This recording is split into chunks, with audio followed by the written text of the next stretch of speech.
Welcome to Pod Save America. I'm Jon Favreau. I'm Jon Lovett. I'm Tommy Vietor. On today's show, a mass shooter in Buffalo embraces a version of the racist replacement theory. You hear from Tucker Carlson and some Republican politicians. Joe Biden sharpens his midterm message by coining the phrase ultra MAGA. Americans join nationwide protests to defend abortion access. And later, New York Times reporter Jonathon Martin joins the pod to talk about his new book, This Will Not Pass. Let's get to the news. On Saturday, a heavily armed 18-year-old wearing tactical gear walked into a Buffalo supermarket and murdered 10 people while live streaming the massacre on Twitch. 11 of the 13 people shot by the killer were black, which is what he wanted.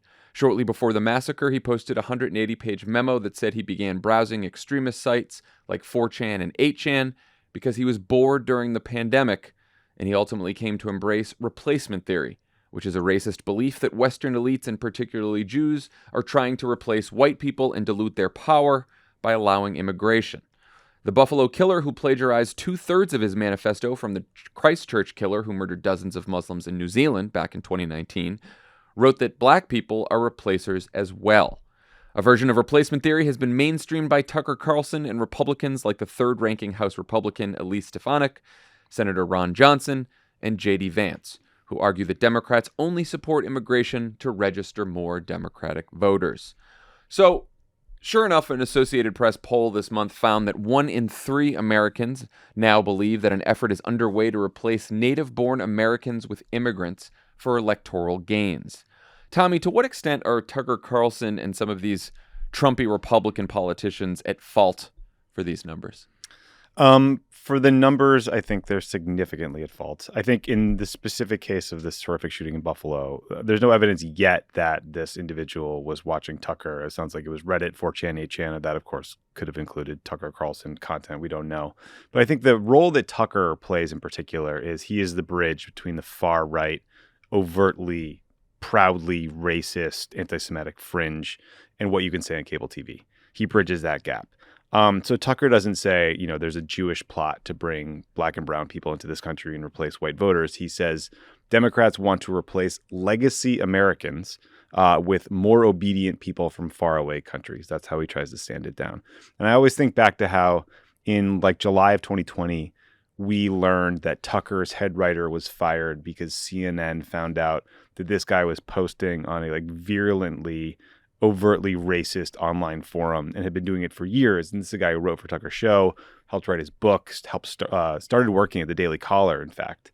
And so this is kind of what we've learned is the MO of Tucker's show.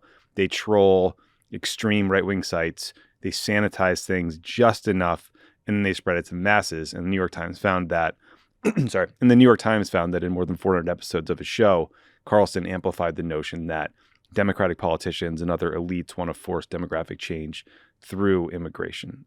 So big picture, the core sentiment and ideas that make up the great replacement theory are not new. It draws from very old racist anti-Semitic conspiracy theories that have been around forever.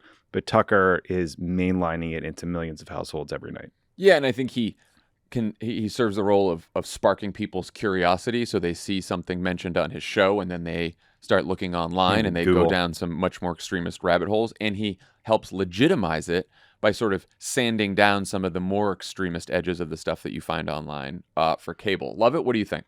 I think whether or not this person was specifically inspired by Tucker Carlson or specifically inspired by Elise Stefanik is sort of beside the point. The hold of this kind of rhetoric on the right is a threat to the country, and it's a threat to the country and a menace, whether or not at the very bottom of this engagement funnel from casual trolls on social media to racist 4chan posters to the people shouting "lock her up" to insurrectionists. There's someone today or tomorrow or the next day at the very bottom of this pit of violent racist rhetoric who will go all the way, right? And they will take it upon themselves to do violence. This will happen regularly. It will happen unpredictably for the indefinite future. At any time, there's some number of broken, angry, lonely, socially maladjusted young men who are losing touch with reality. They are radicalizing in one way or another, and they're becoming more capable of violence, and they will latch onto this fascistic, hateful, racist conspiracy theory because it's ideal, it's perfect, and either it will find them or they will find it. And when someone as prominent as Tucker Tucker Carlson gives it purchase, it means it is everywhere. He's the most prominent white nationalist in America, which probably makes him the most prominent white nationalist in the world. So that's what I think. Yeah, and look, I think it's not just a danger of radicalizing individuals here. They are organizing because they are finding each other online. This is why the manifesto was 2/3 of it was plagiarized from the Christchurch Killers manifesto, right? Like this is multiplying. And I think the person who put it best was not necessarily a Democrat or someone on the left, but Liz Cheney, a conservative Republican, tweeted this morning. The House GOP leadership tweeted Monday morning. The House GOP leadership has enabled white nationalism, white supremacy, and anti-Semitism. History has taught us that what begins with words ends in far worse. GOP leaders must renounce and reject these views and those who hold them. It's a lot more than just being upset at Donald Trump for the insurrection. She's gone a little broader at this point. Yeah. In her accusation. She's speaking truth here. So Elise Stefanik is being criticized for Facebook ads she ran last fall that accused Democrats of, quote, a permanent election insurrection because their plan to offer a pathway to citizenship for undocumented immigrants will, quote, overthrow our current electorate and create a permanent liberal majority. Her spokesman responded Monday morning by saying she's, quote, never advocated for any racist position or made a racist statement. Sure. Tommy, what do you think of the now common right-wing response to all this, that this is just a disagreement about immigration policy? Yeah. The challenge is this framework for how they want to discuss immigration, or this disagreement over immigration policy is just sort of fundamentally race-based. If you're going to say, I'm not racist, I just don't think we should allow any more immigration from the continent of Africa, are we going to pretend that there's not a fundamentally racist approach there? They're saying that there's a majority white group of people in America now who are legitimate, and the new people who want to come in are not legitimate or not as worthy. And again, back to Tucker Carlson, Tucker says the worst attack on our democracy in 160 years was not the insurrection, it was the Immigration Act of 1965. That law got rid of the previous system, which basically or overtly tried to preserve America's racial makeup by promoting immigration from Northern and Western Europe. So, they're kind of giving up the game here. It's also just pathetic. You're a political party. Compete for votes. I mean, what is it about new immigrants that you think makes them democratic? It's again, the race. It's wrong. It is wrong. in recent years, especially with Latino voters, the assumption that new immigrants will vote for Democrats is just wrong and racist on its own.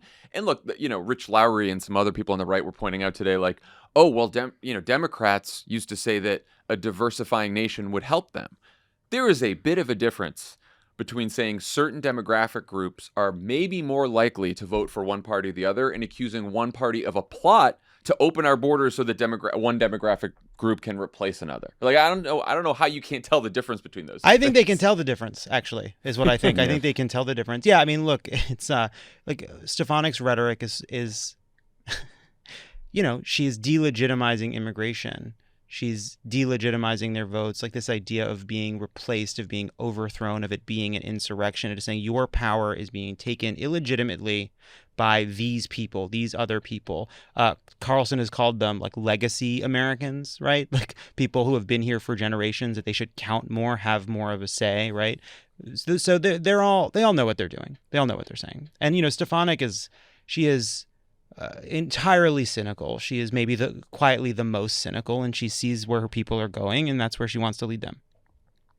She was a formerly mainstream Republican who was once criticized by anti-immigration groups for supporting legal status for undocumented workers.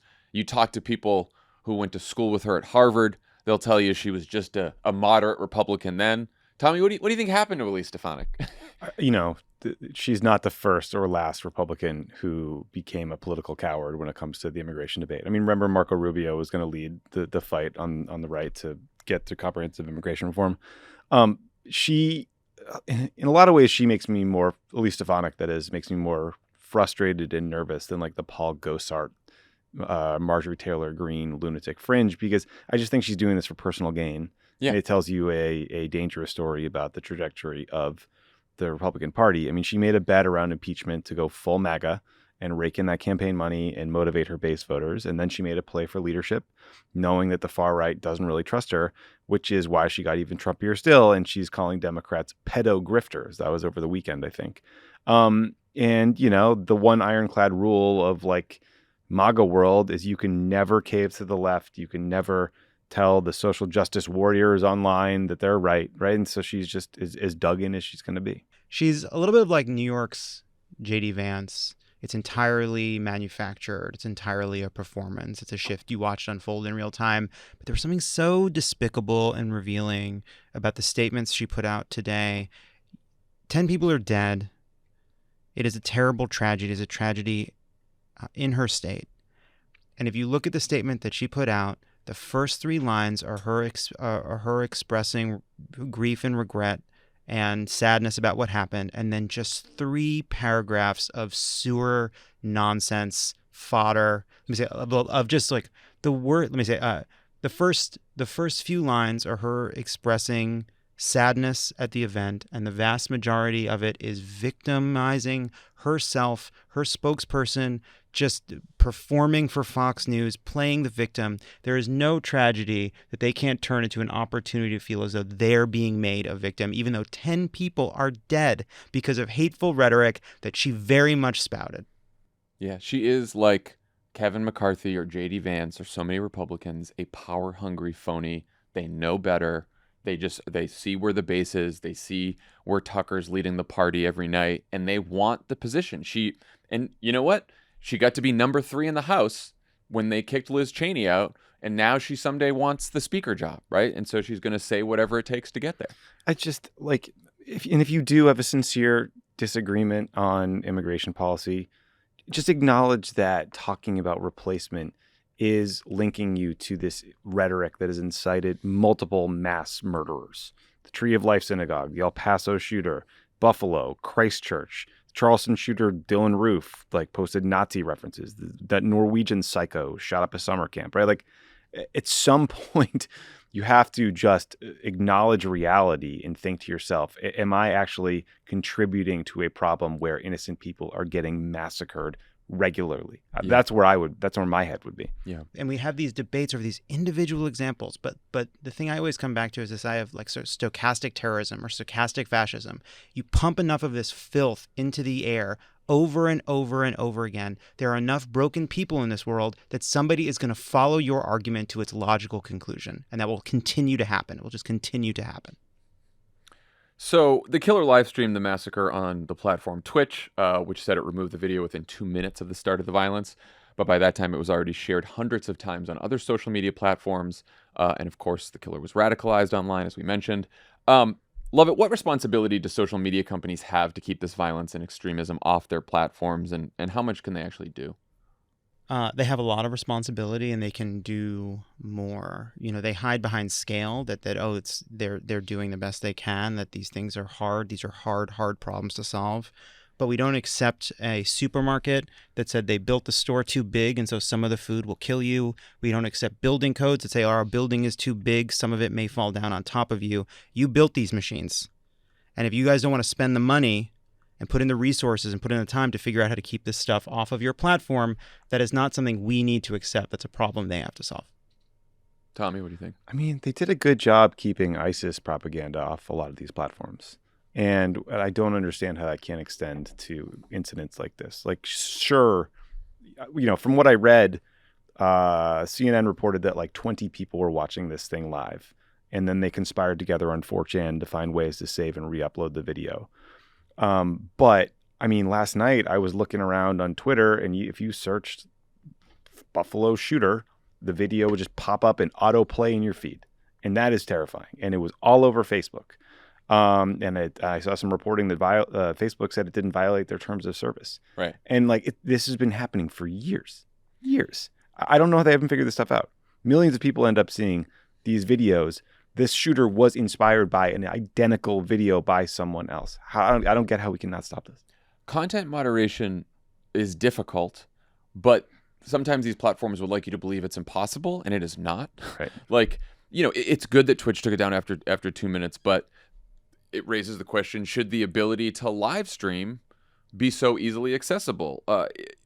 Twitch allows anyone to go live. YouTube requires users to verify their account and have at least 50 subscribers. So they're even putting up some kind of barriers that Twitch doesn't have.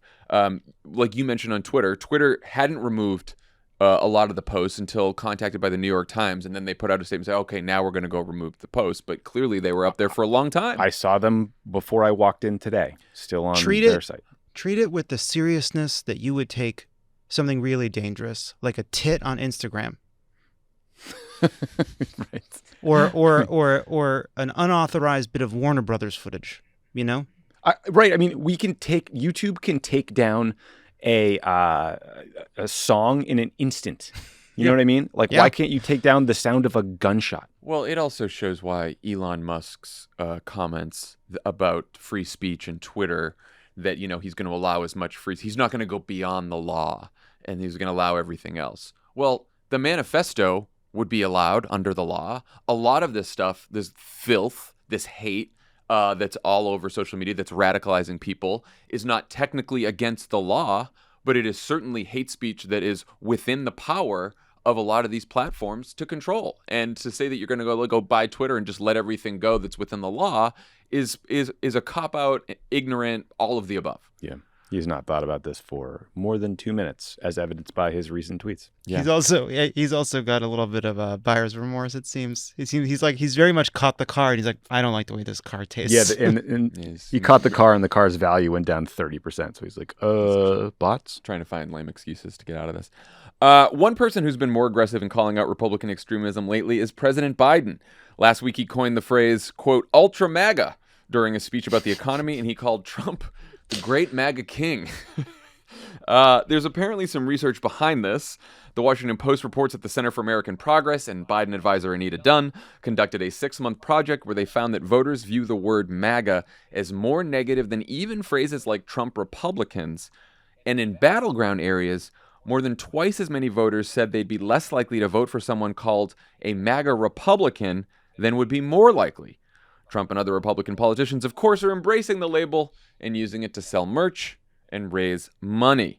Tommy, do you buy the research? Is this the midterm message about Republicans we've all been waiting for? Ultra MAGA kind of reminded me of Clockwork Orange. Yeah. Ultra violence. Sure. I wonder if that was intentional. I think that calling your opponent extreme is a tried and true method to win elections. Not a big fan of Ultra MAGA. I'm not a big fan of the great MAGA king. The latter in particular does sound like a compliment, but if they could tell a larger story about the extremism of the modern Republican Party, from, you know, banning abortion to tax code to whatever, like string it all together, tell a story, make it a narrative. Sure. I don't think we should run around calling Donald Trump king. He likes it. Burger King. I don't know. Trump. None of it. Trump likes it. Trump's going to be selling MAGA King t-shirts. I think they already are. I think they are too. Love it. Yeah, I mean, I think when I think of ultra, I think of, you know, a kind of watery beer. But I think MAGA Republicans is good. I think ultra MAGA, I don't mind it. It does feel like it's gilding the lily. And isn't the whole point that the MAGA is the extreme piece? Like, MAGA Republicans are bad. We don't need them to be. Are we just saying, are there MAGA Republicans we're okay with? No, like, they're is all. it only the ultra MAGAs that we have to worry about? It was the first day of rolling it out, Joe. We don't need to we don't need the new model yet. You know, let's try MAGA Republicans for a beat. That's the thing they tested, you know? Well, MK Ultra, right. Is that when they tested LSD on people? Is that what that is? Yeah. Cool. Among other things, yeah. Cool.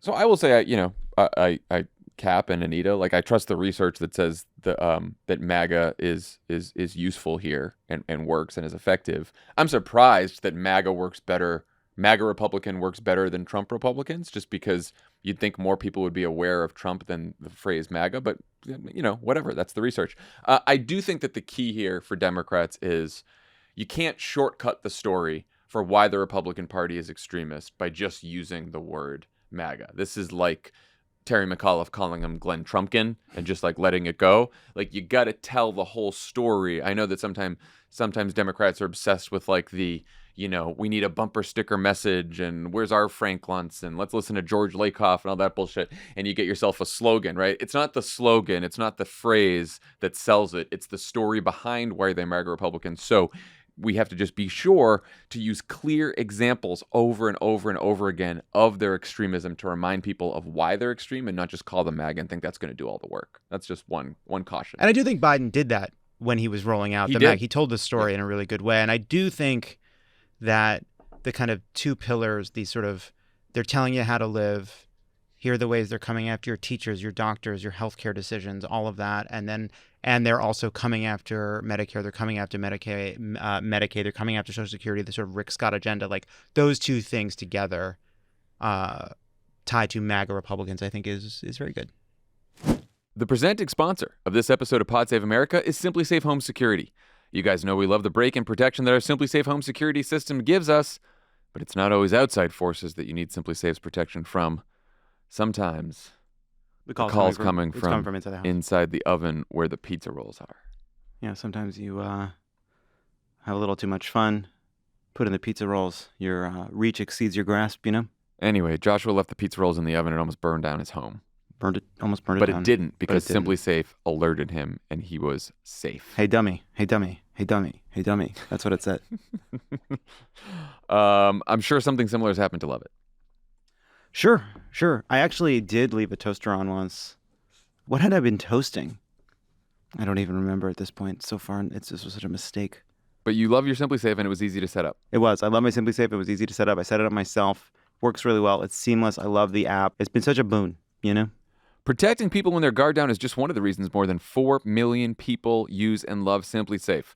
With a comprehensive Simply Safe system and 24/7 professional monitoring, you always have someone looking out for you.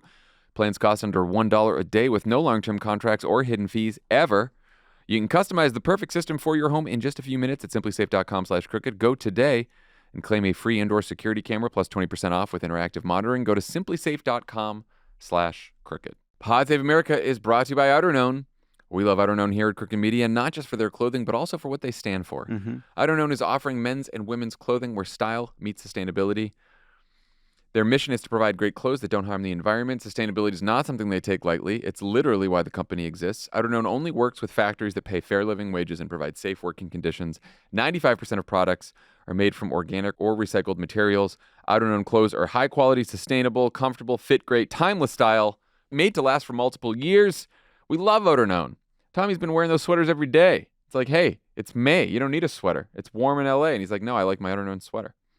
The blanket shirt is their all-time bestseller. We love that. World's coziest shirt. Feels as good as it sounds. Lots of colors to choose from for men and women. Everyone should have a blanket shirt. They got great jumpsuits. Easy to get dressed in. Flattering. Fit perfectly. Range of style. Lovett's wearing one right now. You bet I am. Look amazing. Go to outerknown.com today and enter the code CROOKED at checkout and you'll get 25% off your full price order. That's outerknown.com. outerknown.com. And remember to use the code CROOKED at checkout for 25% off. Check them out today, outerknown.com, and don't forget promo code CROOKED for 25% off. Pod Save America is brought to you by Beam Organics. Did you know that poor sleep can cause weight gain, mood issues, poor mental health, and lower productivity? Story of my life, John. Also, sleeping less than 6 to 7 hours per night is linked to reduced white blood cell count. And you know what those are. They protect our body against illnesses and disease. They fight viruses, bacteria, and more. Not many people realize this, but having a consistent nighttime routine is so important. As Lovett always says, a better tomorrow starts tonight. I say it every morning. Look, when I don't sleep well, I'm shit the next day. He's a mess. A mess. He's a mess. That's why I use Beam Dream. Beam Dream. Beam is the world's most innovative functional wellness brand with unique products for everything from sleep to recovery. And today, our listeners get Beam's biggest discount available for their sleep product, Dream Powder, their best-selling healthy hot cocoa. Do sleep on this deal. I was just sitting right there for you, Beam right Dream. There, yeah, come on. Yeah, come on, pay people. us Step extra. it up. I think we should get a bonus for Step that. it up. Yeah, we Where's want a our bonus. commission? We want a commish. It contains natural sleep-promoting premium ingredients, triple lab-tested, no THC, and you wake up refreshed. 98% of people surveyed fall asleep faster when taking Beam Dream, and 99% of people experience better sleep quality. Just mix Beam Dream into hot water or milk, stir, and enjoy before bedtime. I love this product. It's great. You drink hot cocoa before bed, and then you sleep better. I don't know what's the downside. There's no downside. Everyone should have it. Yep. Find out why Forbes and New York Times are all talking about Beam and why it's trusted by the world's top athletes like Danica Patrick and Baker Mayfield. If you don't love it, get your money back guaranteed. For a limited time, Get up to 35% off when you go to shopbeam.com/crooked and use code crooked at checkout. That's Beam's biggest discount available at shopbeam.com/crooked and use code crooked for up to 35% off. Pod Save America is brought to you by Truebill. Do you know why free trials renew without your consent? Why, John? It's a business scam out to get you, John. It's a scam?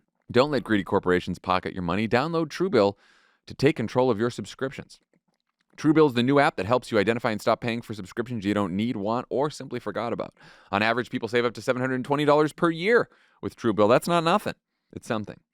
Because companies make subscriptions hard to cancel, Truebill makes it incredibly simple. Just link your accounts and Truebill will cancel your unwanted subscriptions in one tap. Also, your Truebill concierge is there when you need them to cancel unwanted subscriptions, so you don't have to.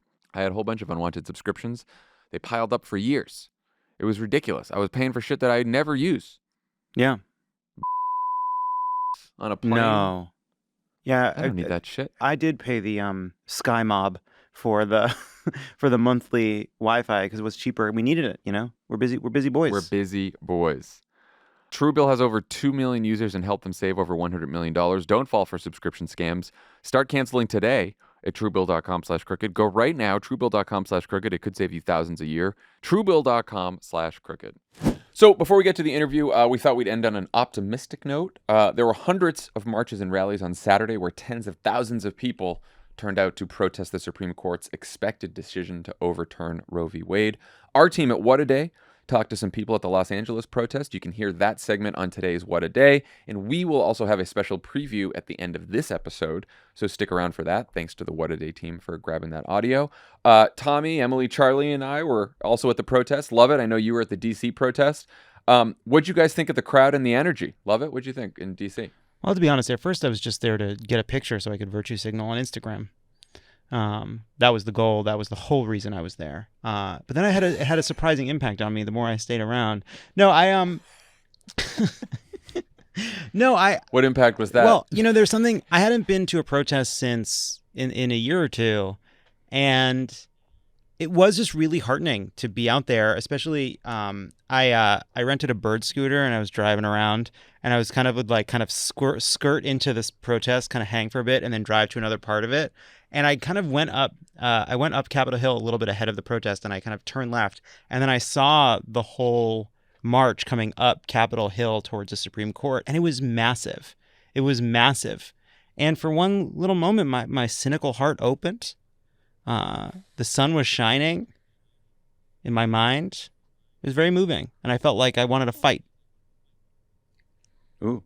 And it was just great seeing everybody. It really was. It was good seeing everybody out there. Tommy, what'd you think? It's been a long time since there have been protests quite that large. And I think it's good that people turned out to talk about Roe specifically because it's a critical issue to a lot of people. I think it's good for the Democratic Party to flex that muscle again because we're going to need more direct action in the coming years. And I also think one of the things that I really love about marches and rallies like that is that you can see people finding joy and community in just coming together and being together. People are angry and they're sad and they're scared about what's happening in the world. But unlike the constant anger and nastiness on the internet, like you see people with funny signs, they're with groups of friends, they're coming together.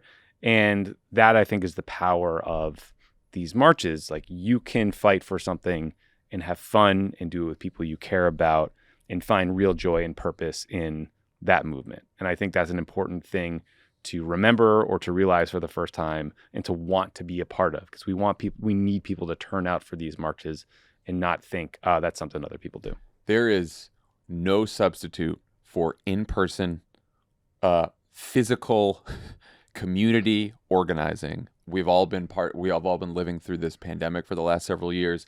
A lot of people may do with organizing online.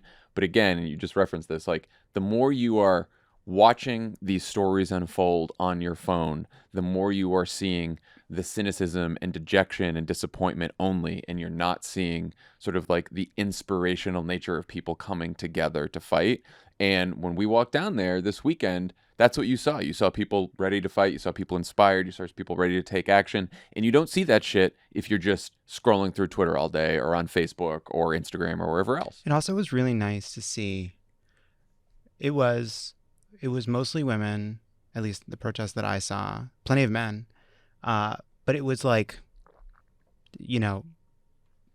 Gen Z all the way to just baby boomers that have been out there protesting for 50 years. And Yep. it was great seeing that. It was just so many furious women just like happy to be out with each other and feeling connected to each other. And I felt glad to be able to see that. When we got to the Supreme Court, there was a very small anti-abortion protest, and it was peacefully but fully surrounded by like cheering and dancing younger people. And then there were just all these sort of older couples coming through. It was great to see. Yeah, I'll say that we met a woman who told us, please relay to Lovett that I'm a baby boomer and I'm here. Yeah. So And you've maybe made an impression on an entire generation. You've Lovett, offended which is great. And as I've said before, decades of people. I'll say it again to all the baby boomers listening. You're not the ones I'm talking about. You've done your best to overcome the lead poisoning that has ravaged your mind due to leaded gasoline. Jesus Christ. I think that's different today. Cut off the feed in New York. Thank you. Thanks. Thank you. Love you. All right. When we come back, Tommy and I will talk to New York Times reporter Jonathon Martin about his new book, This Will Not Pass. Pod Save America is brought to you by AG1. What if I told you could get 75 high-quality vitamins, minerals, whole food source superfoods, probiotics, and adaptogens in a single scoop of mythical green powder? I'd say you must be joking. But I'm not, because I'm talking about AG1. Tommy's been on it for, I don't know, last 40 years. Yeah. And he's doing great. Yeah. Doesn't taste like it's super healthy. We're not endorsing a shot of wheatgrass. We would never do such a We thing. wouldn't do it. I mean, unless they paid us to do it. It has this mild tropical. Yeah, I'm not gonna talk to the wheatgrass people in the middle of the AG1 ad. Prove us wrong, wheatgrass people. It has this anyway. We love AG1. It's got this mild tropical taste. Tropical. You're gonna look forward to. If you don't want the jitteriness of coffee, see, I'm experiencing the jitteriness of coffee. I should have had my AG1 It's this morning. vibrating. But you still want the same mental clarity and alertness. You reach for your jar of AG1. Sharp as a tack. It's recommended by professional athletes, and with over 7,000 five-star reviews, this is high nutritional value in its most convenient format. Like Al Pacino in the movie Heat. Health potions and power-ups don't exist in real life, but On the AG1 edge, feels as where you gotta close be. as you can get. It's time to reclaim your health and arm your immune system with convenient daily nutrition, especially heading into the flu and cold season. It's just one scoop in a cup of water every day. That's it. No need for a million different pills or supplements like your grandma used to take. To make it easy, Athletic Greens is going to give you a free 1-year supply of immune-supporting vitamin D and 5 free travel packs with your first purchase. So eat shit, Nana. Eat shit, Nana. All you have to do is visit athleticgreens.com/crooked. Again, that's athleticgreens.com/crooked to take ownership over your health and pick up the ultimate daily nutritional insurance. Pod Save America is brought to you by Policy Genius. New home buyers, if you're buying a home, you got a lot to juggle. Policy Genius makes it easy to compare insurance quotes from top companies so you can find your lowest price fast. Customers have saved an average of $350 per year on home insurance. If you're not sure what coverage you need or how to find a low price, you need Policy Genius. Existing homeowners reshopping your home and auto insurance with Policy Genius could lead to savings that you can put toward your next home renovation or DIY project. If your policy is up for renewal or your rates go up, Policy Genius can help you find a lower rate. Policy Genius is your one-stop shop to find and buy the insurance you need. Head to policygenius.com to get started. Policy Genius will show you price estimates for policies that fit your search. If you like what they find, they'll get you switched over for free. Customers who bundled their home and auto policies with Policy Genius saved an average of $1,250 per year over what they were paying. The team at Policy Genius are on hand at every step to help you make decisions with confidence. The Policy Genius team works for you, not the insurance companies. Head to policygenius.com to get your free home insurance quotes and see how much you could save. Pod Save America is sponsored by BetterHelp Online Therapy. Life can be overwhelming and many people are burned out without even knowing it. Symptoms can include lack of motivation, feeling helpless or trapped, detachment, fatigue, and more. Please talk about what burnout means or feels like to you. I can see it on Lovett's face right now. You just He's sitting you're here. working He's sitting long. here answering emails during the I'm catching up. he's catching up, but he's got a real edge to him. You know what it is? I think sometimes when you're feeling a little bit burned out, you work longer and you work harder, but not smarter. Not smarter. It just takes more time.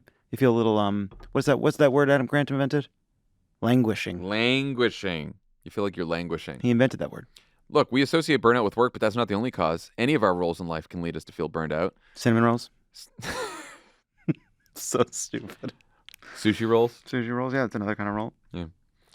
Just keep going. Better Jesus. BetterHelp Online Therapy wants to remind you to prioritize yourself. I'm a therapy boy.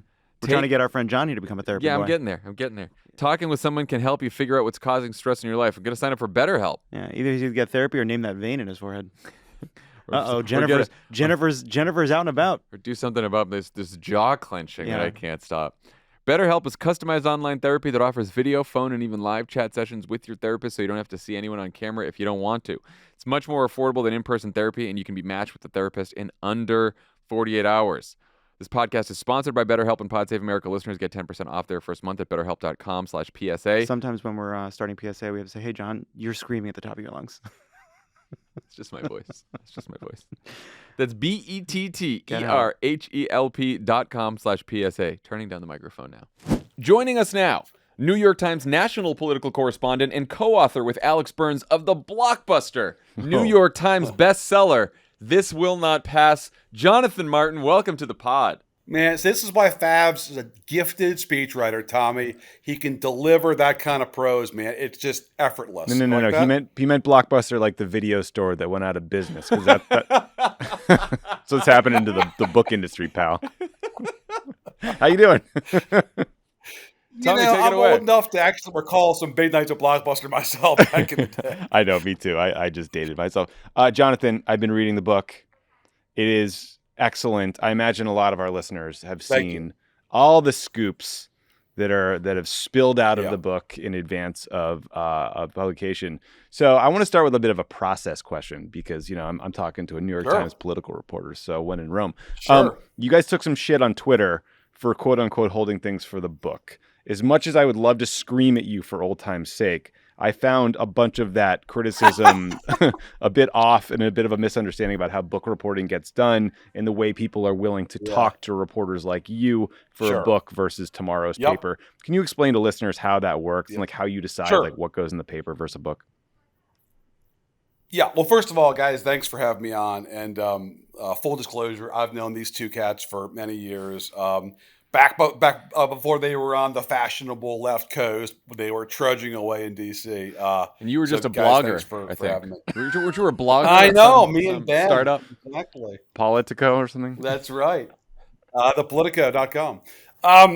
So it's a good question. And I think I think it's fair to get that critique. I would say two things. Like one, well, first of all, I would just say generally as a rule, we don't discuss sourcing, but like two things generally on this topic. One is, when you're speaking to people and the ground rules are for a book, obviously the response is different. The nature of the conversation is different. And especially when it comes to sensitive matters, it's a very different conversation and sort of dialogue. And people are much more willing to talk candidly when they know that they're speaking for history and not for, tomorrow's paper or even next week's paper. And I think in the case of this book, we were really pleased with people in both parties, like how much they opened up talking about this period after we assured them, of course, that this is not going to be out for a year or so. And so that was striking. The other thing is you have to have like pretty ironclad agreements that like this is for the paper, this is for the book, because otherwise it's obviously going to create challenges. So I think those two things are important. And just like the last thing I'll say is the nature of this business, as you guys know, like stuff doesn't come wrapped with a big red bow outside your door. That's like the Hollywood version of journalism, where it's like, oh my gosh, we have this amazing scoop in our lap that we never even asked for. Let's start writing. It's like, no, it's a grind. It is like weeks and months of working like various tips and hearsay and second and third hand material and then trying to track it down. Is that right? Is it wrong? Is it kind of right? And like, that's just the sort of nature of this business. And so it is not a glamorous like Hollywood ending where it's like, oh, we had this thing dropped from above in our lap and we can just sort of print it. It's a much more like lengthy, grueling process. I like that these people bought themselves a year Like oh, they're not going to screw me in tomorrow's paper next week, but a year from now, maybe I'll have a different job and it won't be a concern. Yeah, in fairness to them, I think it was more just like, this is an important moment in American history. Can you talk honestly about like what happened at XYZ conversation or moment? And I think just like the nature of politicians is that if they have some assurance that it's not going to be immediate, or that they're obviously going to like, have their say for history, it makes it easier for them to talk. And that's the other thing too, is like, I think this period is so consequential for a lot of political actors that when you talk to them, they kind of want to have their say, and they want to have their voice and sort of capture, in their eyes, what happened and why it happened. It's a future me problem. It's like when you agree to go out to dinner with someone who sucks. Exactly right. It's exactly right. I mean, the impression I get from your book and the last few years of following politics is that Republican leaders love how Trump excites their base, but hate how he repels swing voters, and that's why they can't really figure out how to deal with them. Like, do you think that's a fair reading of the dynamic? Yeah, I do. I mean, I think it's even more straightforward than that, Favs. I mean, I think it's just their primary voters like Trump, and nothing he does or says makes them stop liking him. And so they feel like they're handcuffed to Trump because their voters like him. Especially in the House, I just don't feel like it's more complicated than that. If tomorrow Donald Trump stopped being popular with rank and file Republican voters, I have no doubt that the bulk of House Republicans would happily move on, right? It's just entirely a demand side issue. As long as like the voters and their primaries like the former president, like that's going to compel the leaders of the party in the House to stick with them, You had some really interesting reporting on Joe Biden's vice presidential selection process. Yeah. A couple distinct pieces. One, you guys wrote about how close Senator Tammy Duckworth of Illinois came to becoming the vice president. But you report that Biden's team was worried that because she was born in Thailand to a Thai mom and American dad, she could have faced essentially a birther conspiracy or a legal challenge. Do you think Duckworth is VP, if not for that fear? I'm not sure I'd go that far. Okay. I think the murder of George Floyd and subsequent protest, I think were probably enough that Biden felt like he ought to pick an African-American vice president. And I certainly think Senator Duckworth was a contender. I'm just not sure it got to the final stage. But it does speak to like the shadow that Trump cast, right? That even the perception that he would make this an issue and find like some circuit court judge somewhere to potentially knock Biden off the ballot in a given state was like enough that they just, weren't totally sure it was worth pursuing. But no, like this is a fascinating point that you raised. Look, obviously we get why a lot of the reporting in here that's been picked up is on the Republican side, but half the book is on Democrats and on Biden in particular. And there's tons in there about both Biden and the 2020 campaign, Biden putting together his cabinet, and then Biden trying to govern in 2021. Yeah. So the other part of the vice presidential selection process that really jumped out at me is you guys report that Reid Hoffman, who's a tech billionaire donor, did a bunch of polling and focus groups about the vice presidential nominees, and that got pushed into the official vetting process. Did that surprise you that kind of like a donor-led, I don't know, research projects became part of Joe Biden's selection process? Not totally, because I think Biden was willing to sort of take that into account. I'm not super surprised that they would look at that given the detail of the polling, which by the way we obtained. That doesn't surprise me too much. I mean, I think what's striking is just how sort of raw the numbers were in terms of like the American voters were going to be pretty uneasy about whichever African-American woman was picked. And I think that was pretty sobering for the Biden folks. And I think, they believe that we have to pick somebody with sort of maximum credentials because the electorate's going to be skeptical with this. And so I think Vice President Harris had been a state AG, had been a senator, had been a prosecutor at the local level from the country's largest state, was probably like the best sort of credentials among the black women that they were considering. You mentioned a lot of the book is about sort of Joe Biden's challenge. And by the Government. way, Barack Obama, a fellow you guys know well, Mhm. was pretty candid with the Biden folks about this, which is not discouraging them from picking a black woman, but just being real about the challenges out there with the electorate. You know, this is going to be a real challenge. Yeah, the racism. I Yeah. think the Biden folks knew that. You know, Well, he sorry, lived- go ahead, John. He lived through it. You mentioned a lot of the Absolutely. book is about Biden's challenges governing the first couple of years. Yeah, Here's something that I've always gone back and forth on. Like, I have heard from sources close to the White House that they came to believe late in the game that Joe Manchin was never really serious about wanting to do a deal on Yeah. Build Back Better, that he was always just trying to find an excuse to say no to kill the thing. Do you think he Yes. was ever serious about a deal? Do you think he'd do a smaller deal now? Yeah, that's a great question, and I've definitely picked that same kind of ex post facto regret from the White House too. That he was forever looking for the next excuse. It could have been the war in Ukraine one day, and the next day it could have been inflation. It was always something to sort of not take the bite out of the apple.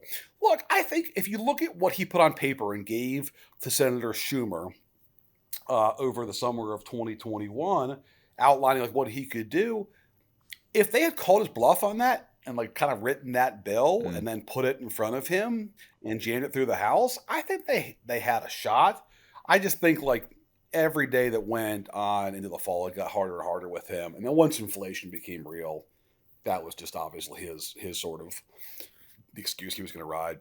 Have you heard this rumor that he might want to run for president in 2024? That's what he's up to. Yeah, I have.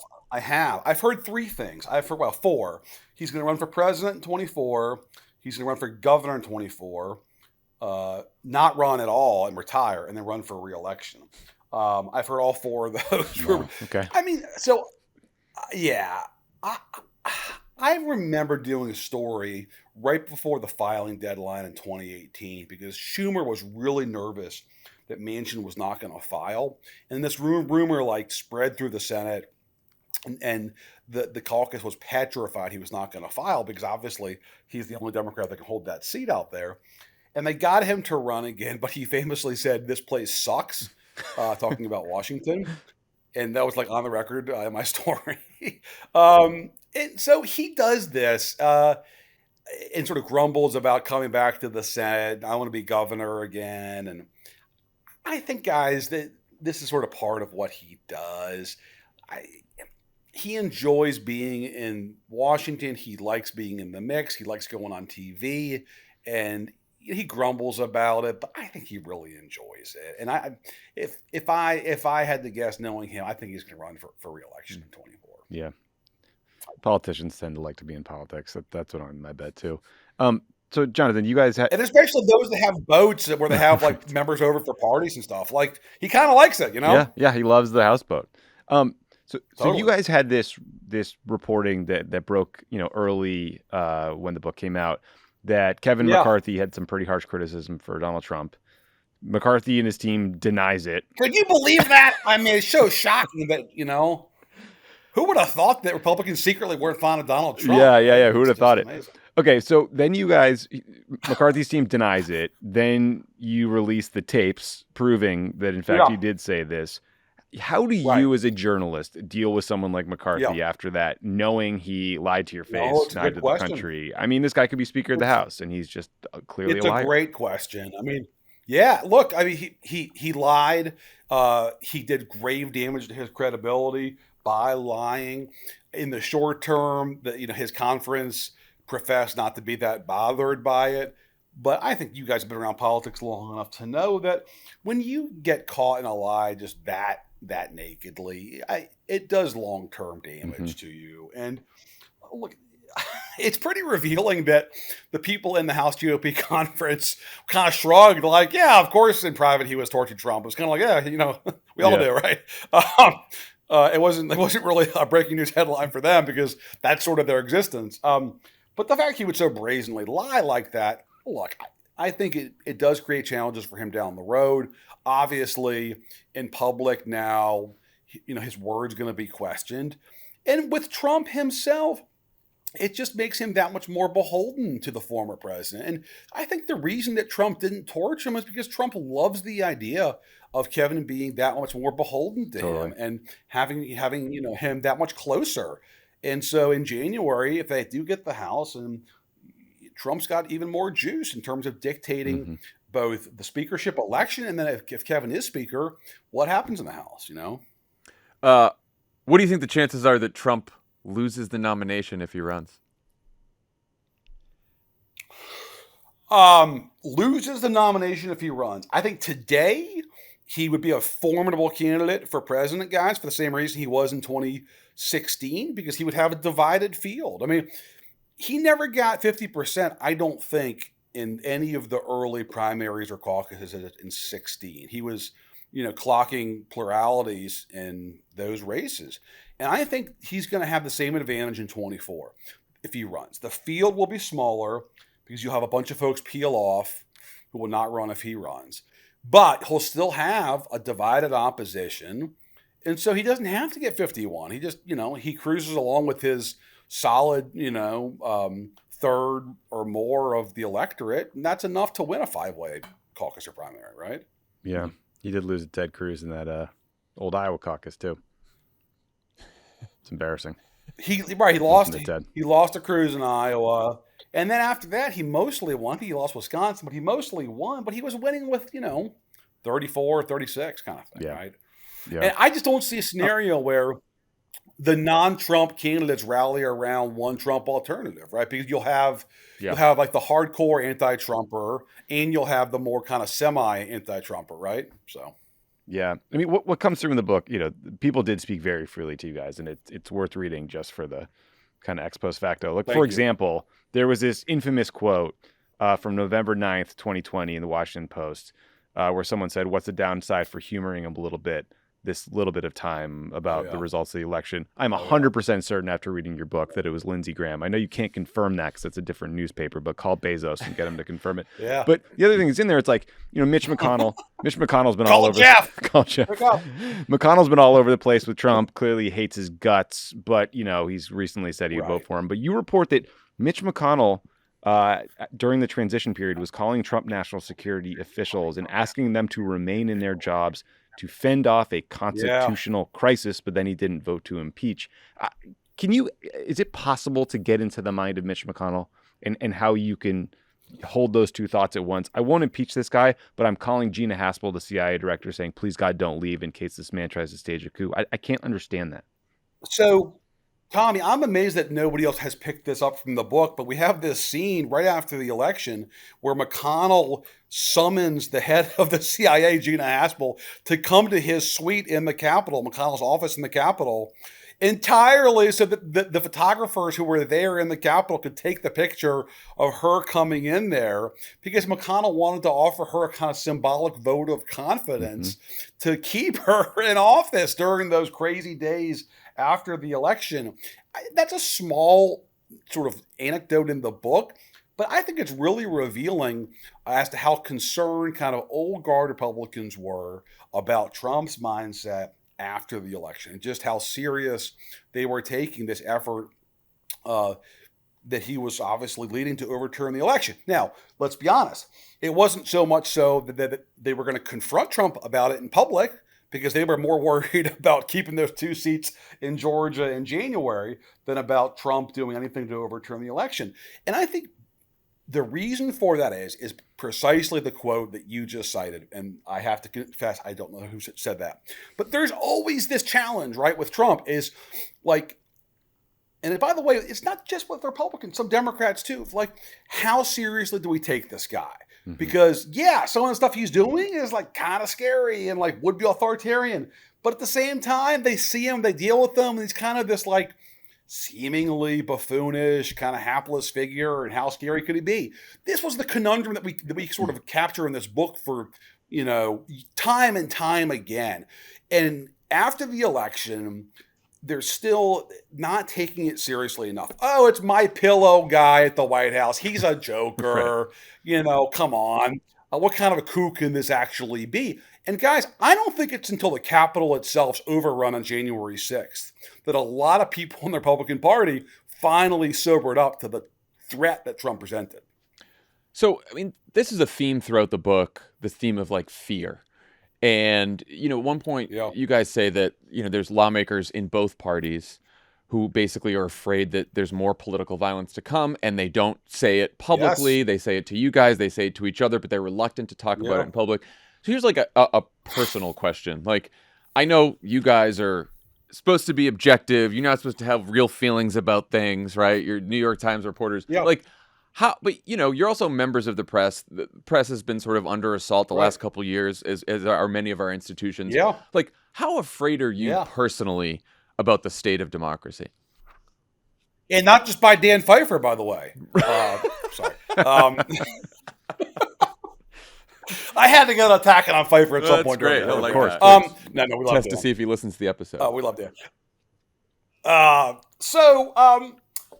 I'm really concerned. I think we came away from this book sobered about the sort of short to medium term prognosis for American democracy. There's not a lot of good news to find. And I think, talking about this book the last few weeks, we get this question a lot from people. Just like, give us some good news. Like, what's the upside here? Well, I just don't see a scenario where the fever breaks. I mean, there's a reason why we call the book "This Will Not Pass," and I'm not just doing a shameless plug for the book title. Honestly, I'm not. Like, this is an ongoing challenge, and we had to end the book somewhere, obviously, and so we basically did a sort of 2-year account of 20 and 21. So we kind of end it at the start of 22, but it's not easy to know where to end because this is ongoing. I mean, you sort of see what happened in Buffalo over the weekend.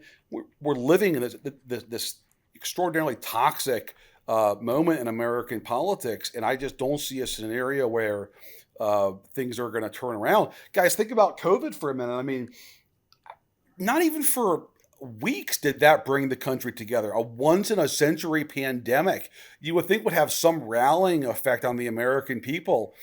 Everybody's in it together. We're all feeling the pain here. But, that just drove people further to their corners. It deepened the silos in this country. So I just don't have a lot of sort of happy news to offer about the challenges. And I do have a lot of concerns about the assault on institutions, including the press. I look at Pennsylvania over the weekend before the primary, major candidates like not including the press at their events, it just for arbitrary reasons. So it's really disturbing. And I just say one more thing: spending a lot of time in the Capitol, because our bureau in DC has basically been closed down for much of COVID, and because of the book as well, I spent a lot of time in the Capitol. You guys have been there over the years too. Mm-hmm. I cannot begin to capture, and people who work there and listen to this podcast will appreciate this, the sort of the menace in the air, the feeling that January 6th wasn't the end, that it was not a culmination, but that it was only kind of one more grim milestone on the way to more political violence. And every time there's one of these foiled attacks or kind of uncertain vehicle near the Capitol, people just get really nervous again. And what's even more depressing, guys, is that within the body itself, in the House, especially more than the Senate, there's such mistrust now between the two parties. And not like, oh, they're going to hurt me on this bill, they're going to double cross me in committee, but more like we could have a fist fight on the House floor like tomorrow. Mm-hmm. Yeah. I mean, it's wild. You guys really do. I mean, I think your personal anxiety about the future of democracy comes through in the introduction of the foreword, but also that sense of menace comes through when you talk about how Congresswoman Abigail Spanberger, former CIA officer, moderate from Virginia, called AOC on January 6th to say, hey, wear sneakers so you're mobile. Sorry, 5th. Wear sneakers so you're mobile. Don't dress like you. Be low key because I'm worried you're going to be a target. I mean, that is one frightening to pretty amazing prescience. And it makes you wonder about all the Capitol policing issues, given that, a member of Congress was thinking like that. Yeah. In these two Democratic members of the famed class of 2018 who could not be more different ideologically, as far on the spectrum as you can be and still be in the same caucus. But Spanberger, having been in the agency, knows that AOC is the most high-profile member of the House Democratic class of 2018, knows that people are going to be targeting her potentially, and so does give her that heads up based upon her own national security background. It's a really fascinating moment. And then, also we have that the leadership of the House Democrats were telling members, don't walk outside, take the tunnels under the Capitol buildings, don't wear your member pins. It was fascinating. And then Anna Eshoo told us, the lawmaker from California, said that going to the Capitol on January 6th that morning, it was sort of eerie, and she felt like it was that scene from The Godfather where he's rolling up to the toll booth. And so it was just a sort of you could sort of feel it in the air. There were two lawmakers, Jason Crow from Colorado, Andy Kim from New Jersey. Kim served in the State Department in Afghanistan, and Jason Crow's a former Army Ranger. Both of them sent their wives home before January 6th and said, don't stay for the swearing in. It's not worth it.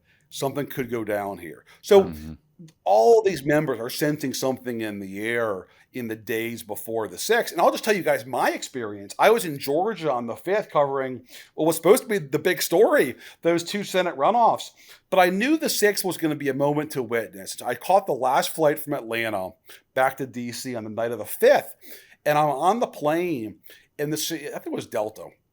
They're bringing on not just like flight attendants, but like Delta security staff before the flight even takes off, and walking down the aisle and telling folks, put your mask on, settle down, because the entire plane was full of people going to the rally on the 6th.